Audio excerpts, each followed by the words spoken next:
Hello, welcome back. My name is Purple Thunderbird and I'm here to share my Woosperience with K-pop demon hunters. So you might be wondering why the heck I would want to talk about this movie in the first place.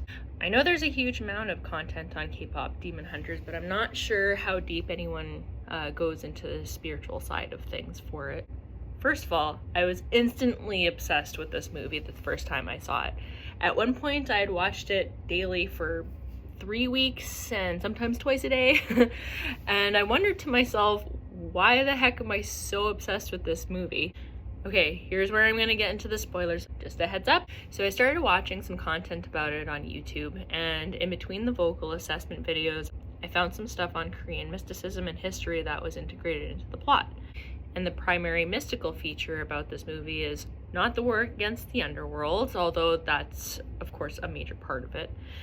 It's the identity of the main characters and their predecessors as Korean shamans, as supported in the beginning sequence by the way the first demon hunters to establish the Hanmun dressed, and how it was very, very similar to the way shamans were depicted in old Korean art. Also, shout out to the tiger and the magpie as messengers. They're favorite. I love them so much. I'm one of the believers that they're Jinu's spirit guides, possibly his mom and sister. So clearly this movie has made a big impression on me. I mean, I almost know all of the songs off by heart, including a lot of the Korean lines. And although, yes, it's sang to my heart through its many different spiritual themes, but ultimately, it told my story back to me. Minus the demon hunting. I mean, I am a Pisces with a Scorpio ascendant. I am a firm believer that the balance of life requires light and dark, and it's not my place to go and try to use, oppress, or shame the dark. That's just trying to show the truth. My job is simply to learn from it. Anyways, I could see myself in all of the main characters. Always feeling like I was too much, yet not enough like Zoe, that I had to fight the world off because I was different, like Mira. I felt like everything I was wrong, and I deserved to be punished for it, like Jinu.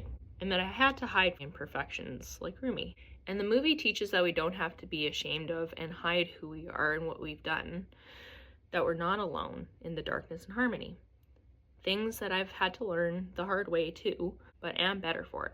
At least I'm hoping so. Additionally, I've learned not to put all my faith in my mentors. They're human too. The ultimate guidance can only be found within our hearts when clear of emotion and devoid of belief systems. BS for any of you Suzanne Giesemann followers. And I also took some shamanism classes a couple years ago. Honestly, I'm dumbfounded in the synchronicities between my life and this movie. I actually learned about the shamanism link to the movie while I was going through what could be considered an initiation process where I was dying to self. At that time, a lot of light was being shed on my beliefs and emotional ties, and I was being rocked to the very core of myself. A process that allowed me to finally let myself express my truth to the world and die to the mask and label that I worked so hard to create for myself when I was ashamed of who I was. And I think that this is a process that the whole world is going through, which is why I think this movie has been so successful. Everyone can identify to some aspect of this movie because of the awakening that's happening to our human collective. And sorry to get a little Piscean conspiracy theorist here, but I think the writers and directors had some idea about this shift in consciousness, whether they're aware of how deep it runs or not. But I just love this for humanity. This movie gives me so much hope and gratitude. Thank you to the humans, spirits, and all consciousness that put their energy into making this film. I am so excited. Love you guys.